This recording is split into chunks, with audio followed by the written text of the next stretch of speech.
அஸ்ஸலாமு அலைக்கும் ஃப்ரெண்ட்ஸ், வணக்கம். Welcome to Rahmi's kitchen.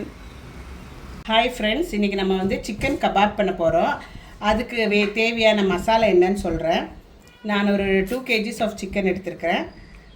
அதுக்கு ஒரு டேபிள் ஸ்பூன் அவ்வளோ இஞ்சி ஜிஞ்சர் கார்லிக் பேஸ்ட்டு, அரை டீஸ்பூனு பட்டை கிராம் பொடி, சோம்பு பொடி ஒரு அரை டீஸ்பூனு, 1 டேபிள் ஸ்பூன் அவ்வளோ குருமிளகு, 1 டேபிள் ஸ்பூன் அவ்வளோ மிளகாத்தூள். இது அத்தனையும் போட்டுக்குங்க. அது கூட ஒரு பிடி அவ்வளோ கருவேப்பிலை கழுகுனது அது போட்டுக்குங்க.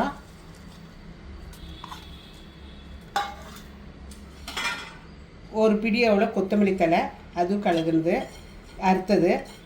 இதெல்லாம் நல்லா ஃப்ளேவர் கொடுக்கும், அதனால தான் இதெல்லாம் போடுறது. ஒரு 1/2 கப்பு தயிர் அது போட்டுக்குங்க. கஸ்தூரி மேத்தி ஒரு பிக் டேபிள் ஸ்பூன் அவ்வளோ அது. கார்ன்ஃப்ளோரு இதில் 2.5 கப்பு போடணும். கார்ன்ஃப்ளோரு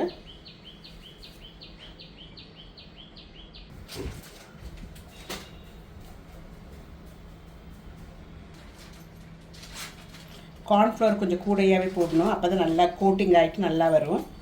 அப்புறம் ஒரு லெமன் ஸ்குவீஸ் பண்ணி போட்டுக்கணும். 2 எக்கு போட்டுக்கணும். முட்டை 2 போட்டு நல்லா மிக்ஸ் பண்ணிக்கணும். உப்பு தேவையான அவ்வளோ போட்டுக்கணும்.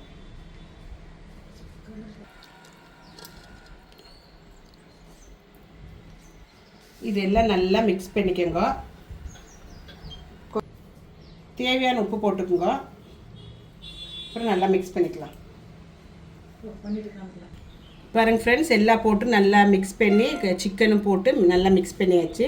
தேவையானவங்க தேவைப்பட்டவங்க கலர் போட்டுங்க வேணுமா இருந்தால், இல்லாட்டி விட்டுடுங்க, அப்படியே அதே மசாலா போதும். இது ஒரு 1 hour மேரினேட் பண்ணிவிட்டு அதுக்கு பிறகு பொரிக்கலாம். ஒரு வடைச்சட்டியில் நல்லா எண்ணெய் காஞ்ச பிறகு ஒன்றா நம்மளோட மேரினேட் ஆன சிக்கன் எடுத்து போட்டுக்குங்க. நல்லா போட்டு திருப்பி இந்த பக்கம் அந்த பக்கம் 2 பக்கம் திருப்பி நல்லா வேவிச்சு எடுக்கணும்.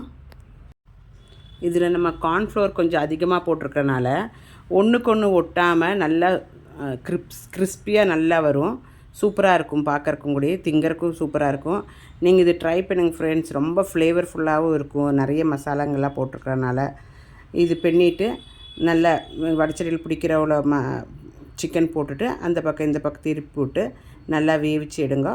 இதே போல் இருக்கிற எல்லா சிக்கனும் நம்ம பொரிச்சு எடுக்கலாம். இது இப்படி நல்லா பாருங்கள், அந்த பக்கம் இந்த பக்கம் திருப்பி போட்டுட்டு வேகிற மட்டும் வெயிட் பண்ணி எடுப்போம்.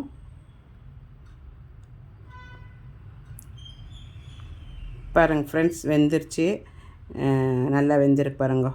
எவ்வளோ நல்லா எம்மியாக தெரியுதுல்ல, பார்க்குறக்கே அழகாக இருக்குது பார்க்குறக்கு.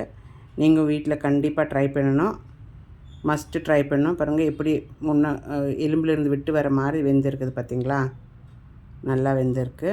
நீங்கள் வீட்டில் ட்ரை பண்ணுங்க. ரஹ்மிஸ் கிச்சன் லைக் ஆச்சுன்னா ஷேர் பண்ணி சப்ஸ்கிரைப் பண்ணுங்க. பாருங்கள் உள்ளேயும் எவ்வளோ நல்லா வெந்திருக்கு பார்த்தீங்களா, பிக்சர்னு அப்படியே வந்துருச்சு. அருமையாக இருக்குல்ல. சாப்பிட்டு பார்த்துட்டு ரொம்ப டேஸ்டியாக இருக்குது. நீங்கள் வீட்டில் ட்ரை பண்ணுங்க. ரஹ்மிஸ் கிச்சன் லைக் ஆச்சுன்னா சப்ஸ்கிரைப் பண்ணி லைக் பண்ணி ஷேர் பண்ணி கமெண்ட் பண்ணுங்க. மீண்டும் அதர் வீடியோவுடன் உங்களை சந்திப்போம். தேங்க்யூ, டேக் கேர், பாய்.